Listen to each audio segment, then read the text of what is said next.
I'm Naira. I'm Ellie. I'm Nina. I'm Joanna.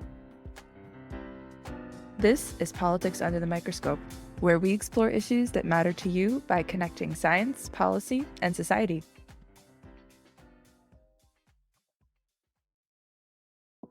Hello and welcome back to Politics Under the Microscope.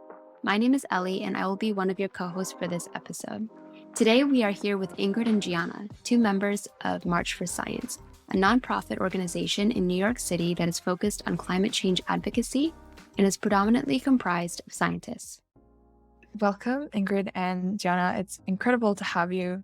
I think one of the first things to start our discussion off with is sort of how March for Science was started and how it's different from other organizations.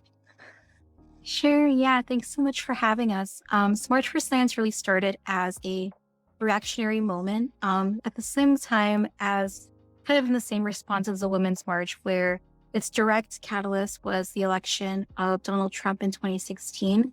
But overarching was really motivated by, from both sides, Democratic and Republican parties, a disregard for funding for sciences and the impact that had on the livelihood of the scientists and engineers doing that work. And it started off as a single day event that happened in 2017, I believe, which I just realized how far away that is. I was a first year grad student when I attended the march, and now I'm faculty. So it's a little strange to think about how fast the time has moved. But it really started as that single day rally where the scientific community was basically in DC to say, you know, we're here, we have a voice, and we're calling on elected officials from across the aisles to really listen to us and prioritize what our needs are. What evolved out of that was satellite sister marches that happened all around the globe, where those needs were defined more specifically to those communities. And since then, satellite organizations have kind of popped up there. And I think that's what differentiates us quite a bit from other organizations that are based around disciplines. So for example, chemical engineering societies or even National Science Policy Network are really wonderful, and that they're tied around these common kind of structures and goals, like the idea of chapters and how they're organized. But with March for Science, what really happened was a lot of organic organizing at the local level, where scientists in New York, for example, where Gianna and I got to know each other and work together, or whether you're in Alabama, got to think about what science advocacy looked like at the local level. And that has taken a million different forms since then. March for Science isn't inherently unique from other advocacy orgs in the sense that, like, we're fighting for things that are different than what a lot of people in these spaces are fighting for. I think we are unique in the sense that we exist at an intersection between science and the political sphere, which isn't, it's not that it's not common, it's just that there's very skewed perceptions on science belonging within politics. A lot of people argue that science is apolitical, which it isn't. So just having a group that pretty much exists to counter that statement is unique in that sense. And like Ingrid was saying, working on the local level, so getting scientists out of their labs and into like the streets of New York, for example, and working with people from their communities and advocating for community-specific policies and politics is really where our niche is, and I think we're unique in that sense. Yeah, and I think that it's super important, especially now, given all that's happened with pandemic, where we saw science being used as a political tool, right? So direct relevance there. And I think the other thing that I think makes your organization unique as well is that you guys all have diverse technical backgrounds, and you're also wondering like how these backgrounds inform current advocacy efforts, and how does the organization choose which issues to pursue and to make changes. My background is in sustainable systems. I studied sustainable urban environments at NYU, and I got my Bachelor of Science there. And going into March for Science, I was really interested in the climate work that they were doing. Climate has always been at the forefront of March for Science as a movement, just because of how prominent it is and how very little work is being done in the political sphere.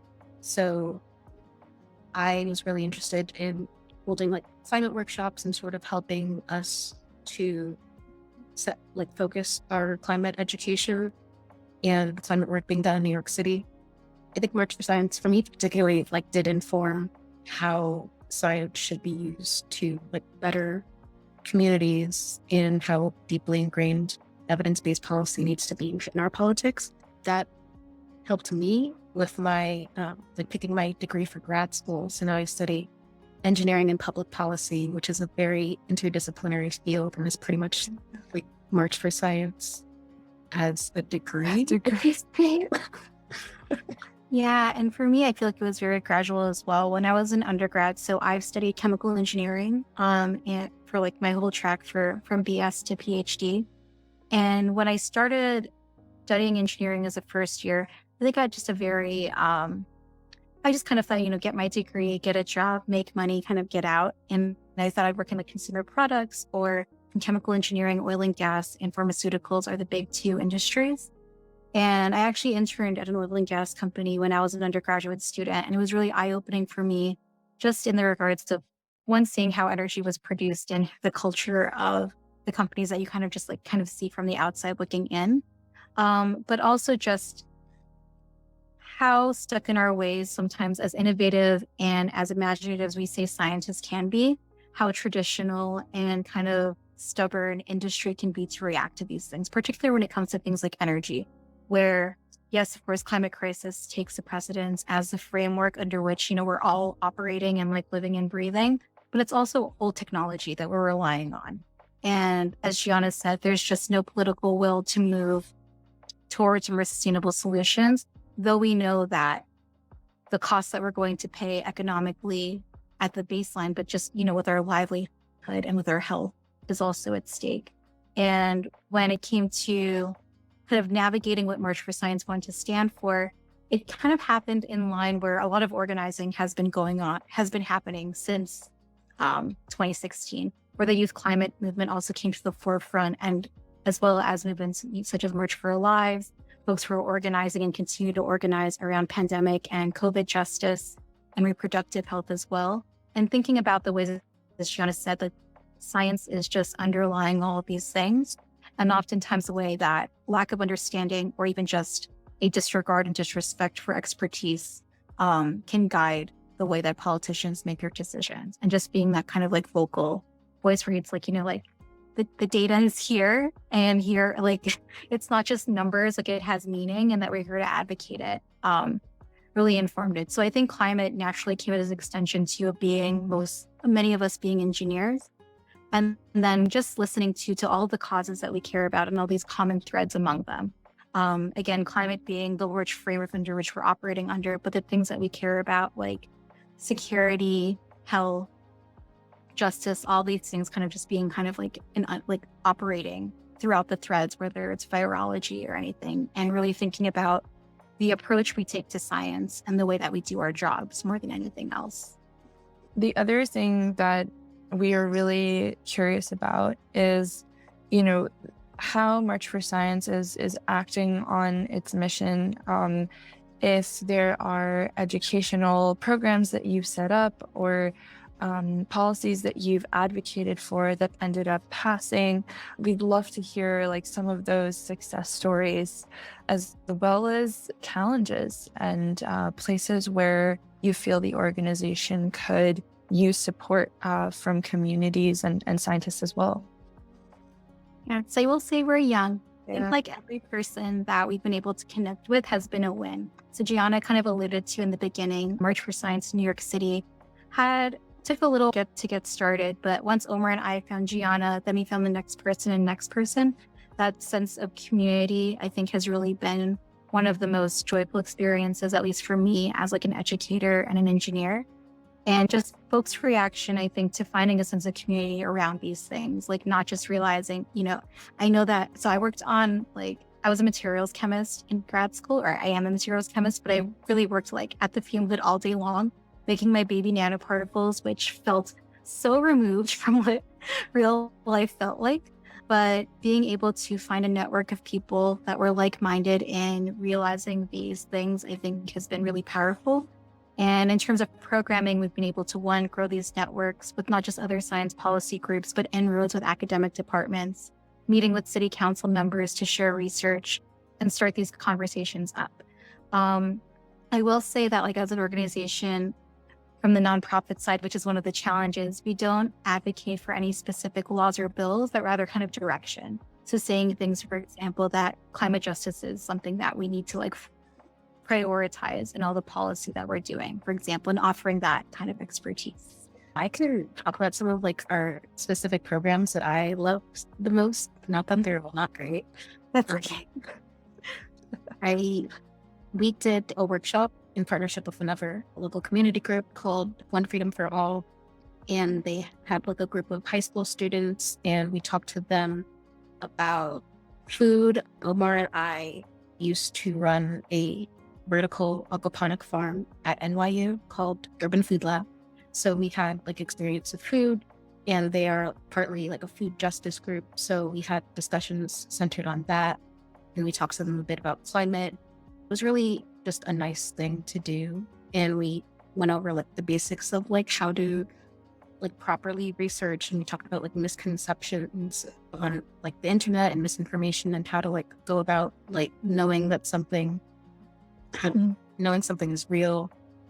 And our fireside series that we set up during the pandemic was also really great.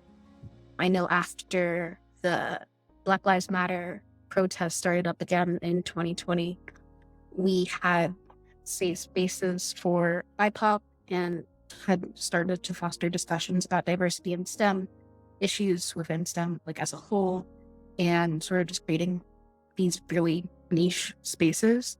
And personally, I found this like super helpful. Because being inside was really isolating and having to read all of it.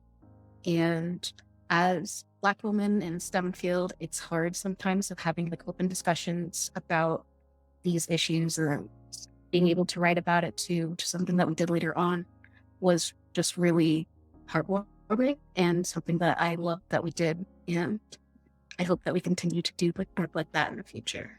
Yeah, absolutely. That's such an amazing, it's amazing that you guys were able to connect directly to groups within the community that, you know, needed people like you, needed your expertise and your openness to inviting people to think differently.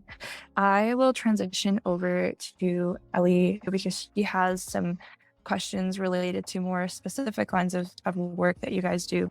So Ingrid, you mentioned in your previous response that March for Science has been able to interface with city council members. And I'm wondering, this may be a bit of a naive question, but do you scientists interface directly with them? Like, are you presenting research? Are you lending a scientific perspective? Yeah, it's us presenting our research. So with the help of our organizer, Alyssa, who serves as our programming director, we organized basically a poster session, an academic poster session targeted for city council members, where they could just come and meet graduate students and postdocs and talk about their research.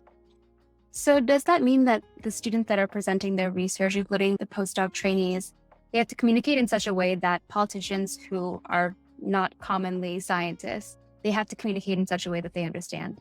Yeah, for sure. And that's something that we also do our best to provide a platform to train on. So leading up to the session, essentially what we did was like kind of very similar to like academic conference style, was we had graduate students and postdocs submit an abstract to our team that we reviewed. And then we had a workshop with them to basically turn that abstract into a poster that was digestible, as you said, for a council person who might not have 30 minutes to like learn everything about quantum dots, for example, but could talk about, you know, the implications of semiconductor research in New York State. I see. So how is communicating your research to a council member, for example, different than communicating it to a person on the street? I don't think it's too different. I think what we've learned is that everyone has a stake in science and everyone appreciates it in some way. And really the value in those poster sessions, like in any setting, is really the connection you're able to make with who you're sharing your work with. And just trying to find that, I think, is what really guides it. Yeah, we've done culture sessions in the street as well. That might be what we've done them in the park. Yeah. Gotcha. That's so interesting. And then another question I had is in relation to advocating for specific measures, specific pieces of legislation. You said that March for Science does not do that. So as a C3, that's one of the challenges. Yeah, where we can't say, vote for this bill, or we can't endorse certain elected officials. It's more about the platform and kind of like the guiding principles around the policies. I know that there are a lot of tenets to your guys' mission statement, but I would like you guys to take a moment just to highlight them for our listeners. March for Science condensed is really just trying to build a more informed democracy and advocating for, just better human and environmental rights. So that's us proposing easing restrictions to evidence-based policy and, open access papers, stuff like that. And sort of the work that we do with climate justice, working for, environmental rights as well as human rights. So on a more personal level, it really, I guess, is like a three-pronged approach between justice, climate and the environment, and knowledge as a whole. Thank you so much for your time, Ingrid and Gianna. It was lovely having you on the podcast and getting to spotlight March for Science as a climate change advocacy group fueled by scientists. Stay tuned for our next episode, also with Ingrid and Gianna, that focuses more on open access to scientific papers and scientific information, which has long been pretty privileged information. We will also discuss who is responsible for making these papers readily available to the public.